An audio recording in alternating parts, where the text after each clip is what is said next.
Olá, paz! Tudo bem? Seja muito bem-vindo, seja muito bem-vinda. Se você ainda não me conhece, o meu nome é Rosalira dos Santos e este é o canal Ame Sua Sensibilidade. Ele é um espaço para você que é uma pessoa altamente sensível encontrar informações sobre o traço e dicas para lidar melhor com a alta sensibilidade no seu dia a dia. Hoje é terça-feira e todas as terças-feiras é dia de papos e de dicas aqui no canal. E no vídeo de hoje eu gostaria de tratar de um tema que me foi sugerido já há algum tempo aqui mesmo nos comentários do canal. E eu acabei adiando um pouco enquanto eu pensava na melhor maneira de abordar este tema. E no final acabei decidindo fazê-lo a partir da minha própria experiência. E este tema é como lidar com a dor e a perda quando nós somos pessoas altamente sensíveis. E por que eu acho importante a gente conversar sobre isso? Porque a maneira como nós, pessoas altamente sensíveis, vivenciamos a dor e a perda não é igual àquela da maioria das pessoas. E isto por algumas razões que eu vou conversar ao longo do vídeo. Mas principalmente basta pensar no fato de que nós processamos tudo com muita profundidade. O processamento em profundidade é uma daquelas 4 características que são essenciais para definir uma pessoa altamente sensível. Isso significa que a gente digere as coisas com mais profundidade. Isto vale para tudo, mas claro que vale muito mais para as emoções dolorosas, como são as emoções da dor e da perda. E claro que lidar com essas emoções não é um desafio apenas para as pessoas altamente sensíveis. É difícil para todo mundo e é um aprendizado. Nós não podemos evitar nos sentirmos feridos pela vida em determinados momentos. Ser altamente sensível não é um salvo-conduto para evitar que a vida doa em algumas ocasiões. Todos nós vamos passar por mortes, perdas de pessoas queridas, separações, doenças, perdas de trabalho e tudo mais. Porém, o aprendizado pode nos ajudar a definir a maneira como os acontecimentos dolorosos vão ou não nos impactar. Aliás, vão nos impactar, né? Não existe o não.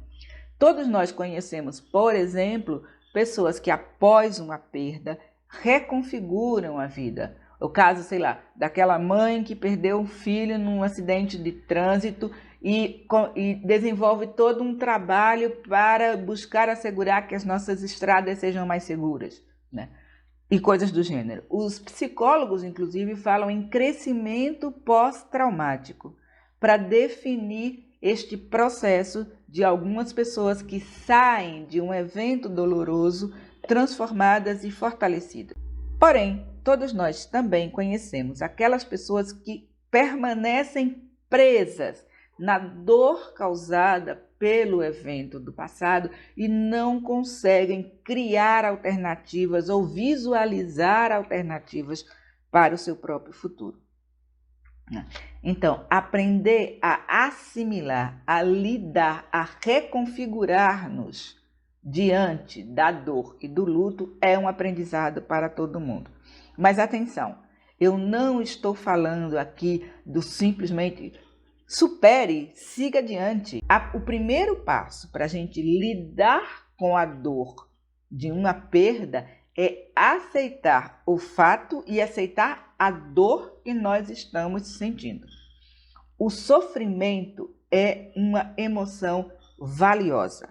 O sofrimento tem o papel de fazer com que a nossa psique assimile no seu próprio ritmo aquilo que aconteceu e a partir daí se redesenhe, se reconfigure, incorporando aquela experiência na sua totalidade.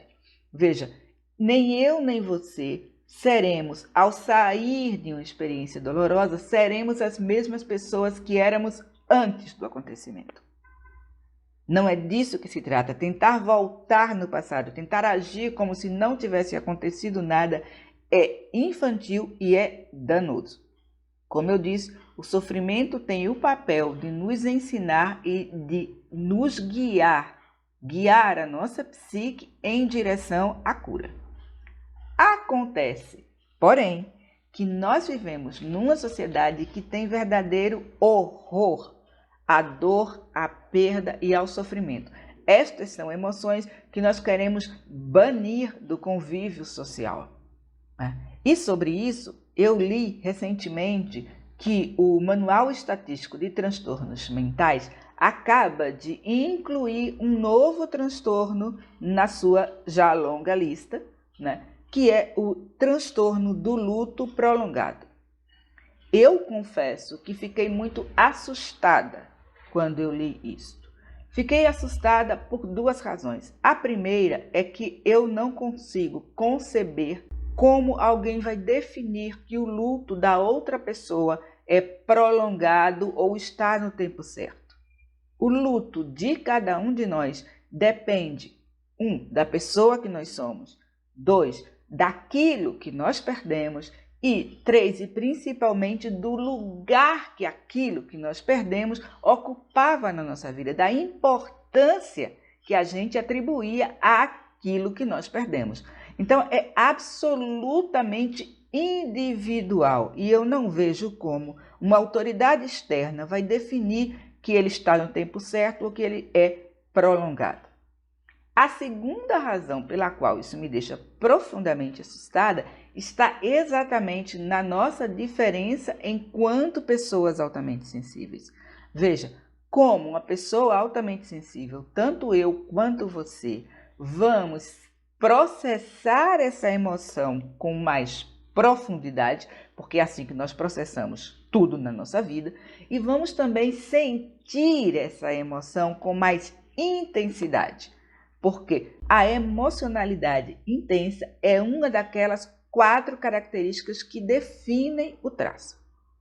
Moral da história: é absolutamente provável e normal que eu ou você precisemos de mais tempo e de mais espaço para assimilar o acontecimento e para lidar com a dor da perda e, aos poucos, sairmos do outro lado da experiência. Então, todas essas nossas peculiaridades, todas essas nossas particularidades indicam não apenas que nós vamos precisar fazer um trabalho mais profundo e mais intenso para lidar com o luto, como também que nós vamos ter uma maneira diferente de fazer isto. Eu vou dar só um exemplo aqui desta diferença. Imagine que você é, como eu, uma paz e uma paz introvertida. Então, neste caso, por exemplo, talvez frequentar um grupo de apoio de pessoas que passaram pela mesma situação que você não seja a melhor estratégia. Por quê? Porque como introvertido ou introvertida, você talvez precise de um bom tempo apenas processando a sua emoção individualmente, em silêncio, na sua cabeça, antes de poder realmente falar sobre o tema. Diferente de um extrovertido que sim pode encontrar muito alívio em falar e conversar com as pessoas sobre o que está sentindo, sobre a sua dor, etc. Então, o desafio para nós é, no nosso tempo e da nossa maneira, encontrar um equilíbrio entre permitir que a dor e o sofrimento sigam o seu caminho natural e que nos leve a uma cura mais adiante no seu próprio ritmo, e evitar nos apegarmos à dor. Evitar que a partir daquele momento a gente se defina em função do acontecimento doloroso, ok? Bom, e como é que a gente faz isso? Não sei. como eu disse, o processo de luto é absolutamente pessoal. O que eu queria compartilhar com vocês é aquilo que me ajudou no momento em que eu passei por este processo. Eu, inclusive, gosto de pensar no luto, no sofrimento, na dor, como uma estação na nossa vida. Entende? Da mesma maneira que as estações se sucedem, da mesma maneira que um inverno frio, escuro, etc., é sucedido por uma primavera e por um verão, também na nossa vida as estações se sucedem. E o momento da dor e da perda é um momento.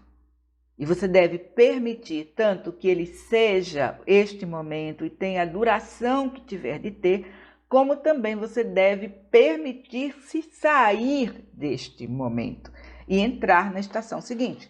Você deve se permitir sair deste inverno e aceitar que um dia a primavera da sua vida chega, ok? Então, eu trouxe aqui algumas das estratégias que eu usei quando eu escrevi um artigo no qual eu me baseei para essa conversa, tá? Que foi um momento de um inverno muito doloroso, foi um momento em que eu perdi uma pessoa que amava, uma pessoa que eu amava, que era muito importante na minha vida, faleceu, e também foi um momento que eu passei por uma separação afetiva. As coisas se sucederam e realmente foi um inverno bastante difícil na minha vida, e foi nesse momento que eu escrevi o artigo que eu vou deixar aqui embaixo, se você quiser ler o artigo completo. Vou deixar aqui na descrição do vídeo. E a minha primeira sugestão, e a mais importante delas, é que você aceite a sua dor. Não tente ficar bem, não tente se animar antes do tempo. Aceite o seu sentimento e permita que ele seja o que é. Não permita, sob hipótese alguma, que alguém minimize a sua dor. Coisas do tipo, mas meu Deus, você ainda está nessa, tanto tempo já se passou, sai dessa, se recupere e coisas do gênero. É a sua dor, o seu processo, e só você pode dizer quanto tempo ele deve durar, ok? A minha segunda sugestão, igualmente importante, cuide bem de si mesmo ou de si mesma durante este tempo. Veja, o trabalho emocional consome muita energia. Então, este é o momento de você reduzir o ritmo. Reduza as suas tarefas, fique mais tempo em casa, descanse mais, beba mais água, procure coisas que lhe façam ficar bem e tudo mais. Este é o momento para você se mimar, para você cuidar de si, e entenda que você terá claramente uma baixa de energia, porque a sua psique e o trabalho emocional estão gastando muita energia. A terceira sugestão vai na mesma linha. Apoie o seu corpo. Exatamente devido a esse trabalho emocional profundo, o seu corpo vai precisar de suporte, ok? Então, coma mais carboidratos, né, de boa qualidade, de absorção mais lenta, etc. Coma mais carboidrato. Você pode talvez precisar de suplementos, principalmente magnésio, potássio, vitamina D, que são essenciais para o funcionamento do sistema nervoso. Lembre-se que você já tem um sistema nervoso que é muito reativo. E neste momento ele está sobrecarregado, ele está lidando com algo muito grande. Então, cuide bem do seu corpo. E como eu digo, talvez seja necessário, inclusive, uma suplementação. A minha quarta sugestão é para que você escreva. Escrever é absolutamente terapêutico. Escrever é não apenas uma maneira de colocar para fora todo o turbilhão de emoções que estão passando pela sua cabeça, como também é uma maneira de lhe ajudar a entender o que você está vivendo, a realmente processar, analisar e encontrar o seu caminho para fora da dor e do sofrimento. Você pode escrever um diário, você pode escrever cartas, você pode escrever poesia, mesmo que não seja poesia de ótima qualidade, não importa. O importante é o processo de reflexão que o escrever lhe proporciona. Tanto você reflete como você reconhece os seus sentimentos no processo de escrever sobre eles. E a minha última sugestão, e veja que entrou como a última, é que você converse, você fale, você converse com alguém sobre o que você está sentindo.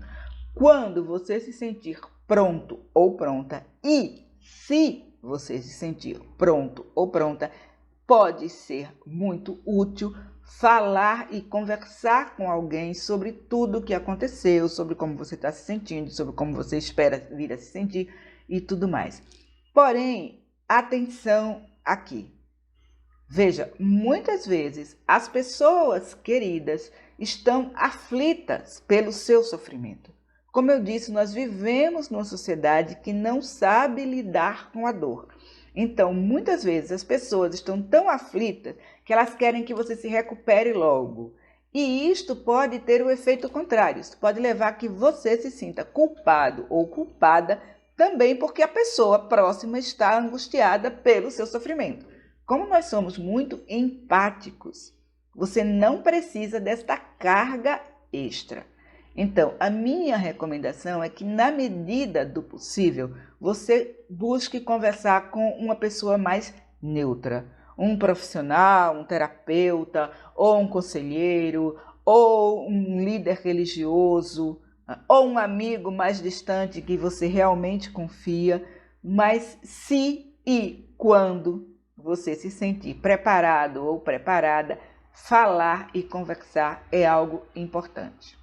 E por fim, eu queria dizer que essas dicas, essas sugestões, não são coisas meramente teóricas.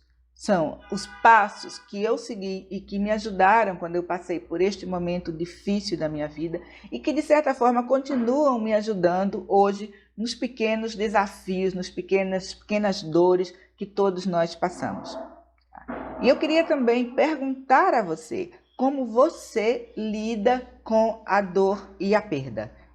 Deixa aí nos comentários, compartilha conosco de repente a maneira que você usa para lidar com essas emoções pode ajudar uma outra pessoa altamente sensível que esteja passando neste momento por dores, por perdas, por sofrimentos, que, como a gente viu, são parte da vida de todos nós. Tá?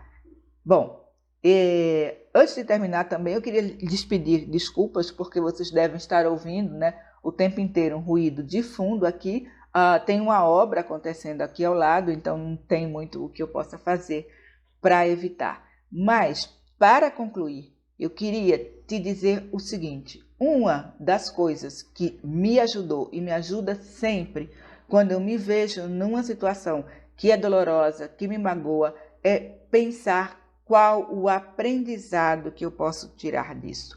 Como é que eu posso sair do outro lado melhor do que a pessoa que entrou, que começou a viver esse processo? Como é que eu posso me tornar mais generosa, mais compreensiva ou mais sábia? Enfim, buscar a lição. Alguns místicos falam em buscar o presente oculto dentro da adversidade. Para mim, esta é uma boa maneira de encarar os momentos difíceis da vida que, claro, acontecem com todos nós. Bem, paz, este foi o Papos e Dicas dessa terça-feira e, como sempre, espero que esse conteúdo tenha sido útil. Como sempre também, eu te peço que, se você gostou, por favor, clica no botão que aparece aí embaixo, assina o canal, aciona o sininho para receber notificações, compartilha o vídeo se conhecer alguém que está neste momento passando pelo que eu chamo de inverno da vida e, com isso, me ajude a divulgar informação e informação de boa qualidade sobre a alta sensibilidade aqui no Brasil. Muito obrigada por ter me assistido, beijos e bênçãos e até o nosso próximo encontro. Tchau!